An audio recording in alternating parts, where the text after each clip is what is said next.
So you've got a pro-Palestinian group posting a map of New York City targets. Hamas or another foreign terrorist organization may exploit the current conflict to conduct attacks here on our own soil. Some pretty incredible news coming out in the past 48 hours, and I've got some video footage you are not going to want to miss, as yesterday we received word that a map of potential targets for attack in New York City was released on social media. It was immediately after taken down. However, in this video, I'm going to be sharing with you a screenshot and the latest updates coming out on this, and if you know anybody in the New York area, please share this video with them so they can see exactly what's taking place. Now, this comes as we had received warnings from the FBI that there could be potential attacks coming to the United States. They believe that there are sleeper cells here ready to orchestrate a coordinated attack on U.S. soil. Now, we received word that there were so many in New York that it could not be mapped out. However, we now have this map I'm going to be sharing with you of some of the targets that they mentioned. Now, in addition to that, the day before, Wednesday, November the 15th, FBI Director Wray came out again and reconfirmed that they are taking very seriously potential attacks coming to the United States. They believe they are on the way. Now, as I mentioned, I'm going to be sharing with you the latest headlines and video footage so you can see it for yourself. And many are saying that if these attacks take place on U.S. soil by Hamas is funded by Iran. There are already tensions rising around the Middle East between the United States and Iran, and that this could lead to World War III.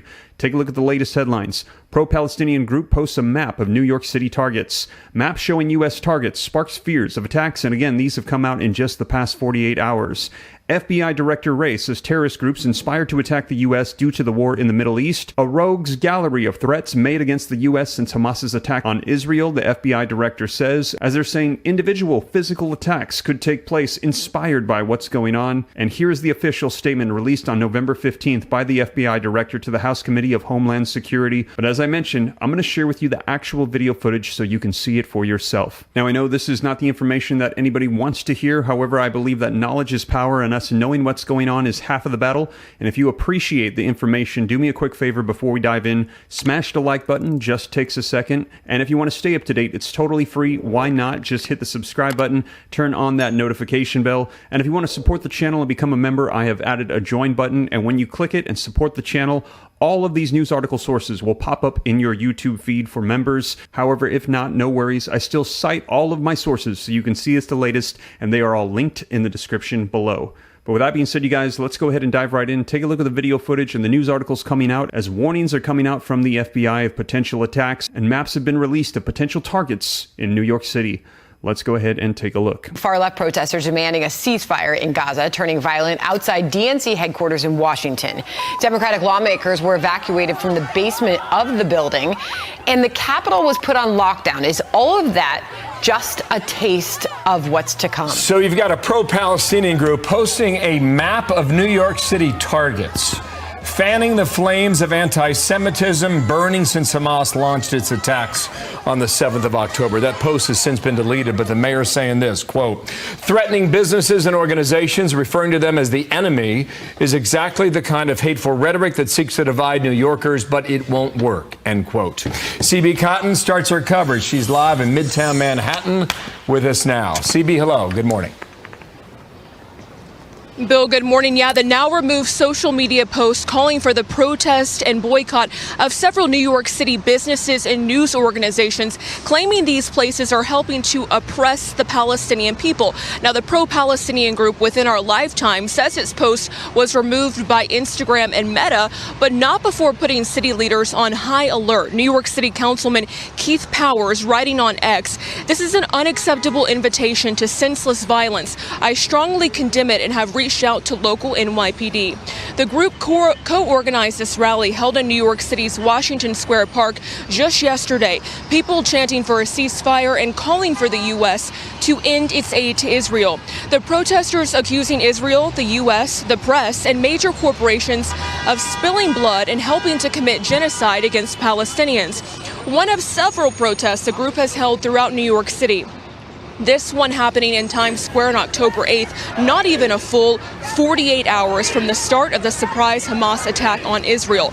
Within Our Lifetime calls itself an anti-Zionist group and says it, quote, resist the Zionist occupation by any means necessary. At many of these rallies, we hear chants of "from the river to the sea," a phrase condemned by many as anti-Semitic, calling for the annihilation of Jews and Israel. The Israeli Minister of Economy and Industry says this is not Israel versus Palestine, and the terrorist must be destroyed. So link in the description below to this article that just came out today that says pro-Palestinian groups marks the location of New York City as targets in anti-Semitic map. Now, the article says that a terrifying map of New York City was shared by a pro-Palestinian activist group in which they marked businesses, newsrooms, and landmark buildings and appealed for direct action to globalize intifada. Intifada is an Arabic word for an uprising or rebellion.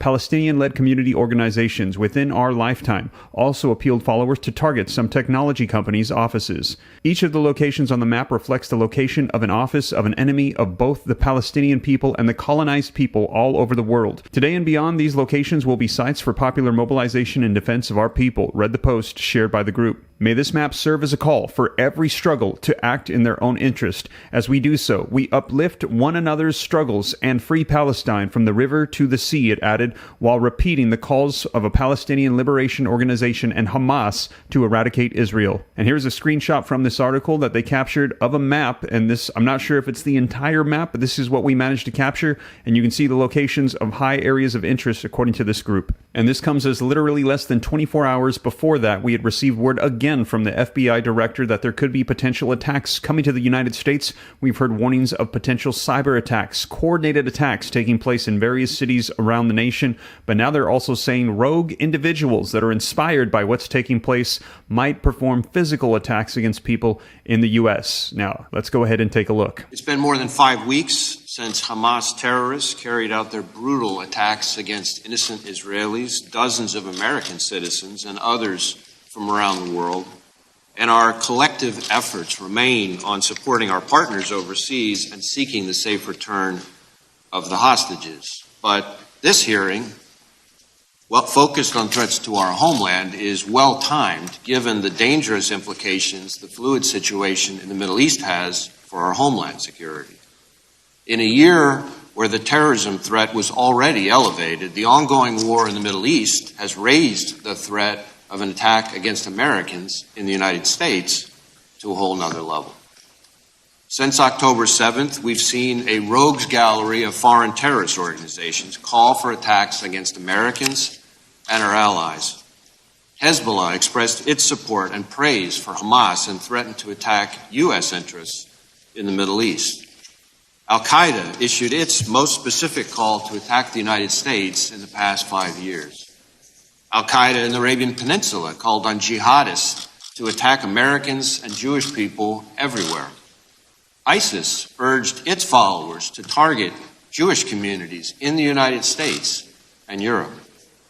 Given those calls for action, our most immediate concern is that individuals or small groups will draw twisted inspiration from the events in the Middle East to carry out attacks here at home.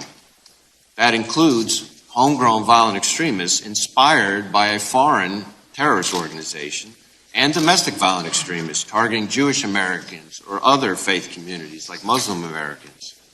Across the country, the FBI has been aggressively countering violence by extremists citing the ongoing conflict as inspiration. In Houston, we arrested a guy who'd been studying making and posted about Jewish people. Outside Chicago, we've got a federal hate crime investigation into the of a 6-year-old Muslim boy. At Cornell University, we arrested a man who threatened to kill members of that university's Jewish community. And in Los Angeles, we arrested a man for threatening the CEO and other members of the Anti-Defamation League. And I could go on. On top of the so-called lone actor threat, we cannot and do not discount the possibility that Hamas or another foreign terrorist organization may exploit the current conflict to conduct attacks here on our own soil. We have kept our sights on Hamas and have multiple investigations into individuals affiliated with that foreign terrorist organization.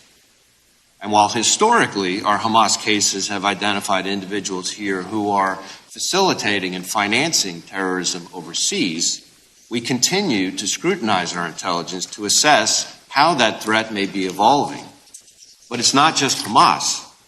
As I highlighted for this committee in my testimony last year, Iran, the world's largest state sponsor of terrorism, has directly or by hiring criminals mounted attempts against dissidents and high-ranking current and former U.S. officials, including right here on American soil.